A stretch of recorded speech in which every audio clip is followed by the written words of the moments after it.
তুমি কি জানো আজকে একটা সাধারণ মানুষও এআই ব্যবহার করে প্রফেশনাল ডিজাইনার, ভিডিও ক্রিয়েটর আর রাইটার হয়ে যেতে পারে?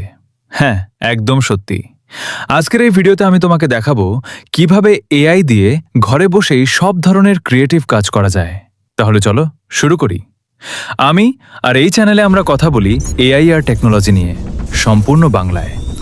আজকে আমরা দেখব 5টা দারুণ এআই টুল যেগুলো দিয়ে তুমি ক্রিয়েটিভ কাজ করতে পারবে একদম সহজে। পয়েন্ট 1, এআই দিয়ে ছবি তৈরি। প্রথমে কথা বলি এআই ইমেজ জেনারেশন নিয়ে। তুমি যদি একজন ডিজাইনার নাও হও, তবুও ক্যানভা এআই বা অ্যাডোবি ফায়ারফ্লাই ব্যবহার করে মাত্র কয়েক সেকেন্ডে প্রফেশনাল মানের ছবি বানাতে পারবে।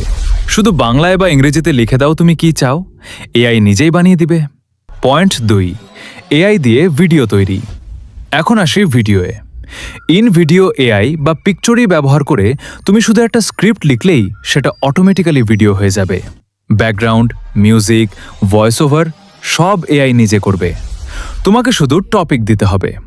পয়েন্ট 3, এআই দিয়ে লেখা তৈরি লেখার কাজেও এআই অসাধারণ। ক্লড বা চ্যাট জিপিটি দিয়ে তুমি blog post, caption, script, story যা চাও লিখিয়ে নিতে পারো মিনিটের মধ্যে। বাংলায় প্রম্পট দিলে বাংলায় উত্তর পাবে। পয়েন্ট 4, এআই দিয়ে মিউজিক তৈরি।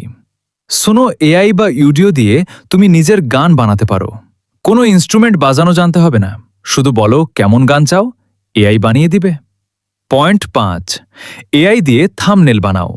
আর ইউটিউবের জন্য আই ক্যাচিং থাম্বনেল বানাতে ক্যানভা এআই বা আইডিওগ্রাম ব্যবহার করো। প্রফেশনাল থাম্বনেলে ক্লিকস অনেক বেড়ে যায়। তো বন্ধুরা, এই 5টা এআই টুল দিয়ে তুমি আজ থেকেই ক্রিয়েটিভ কাজ শুরু করতে পারো।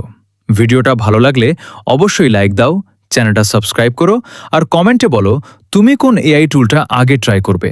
দেখা হবে পরের ভিডিওতে।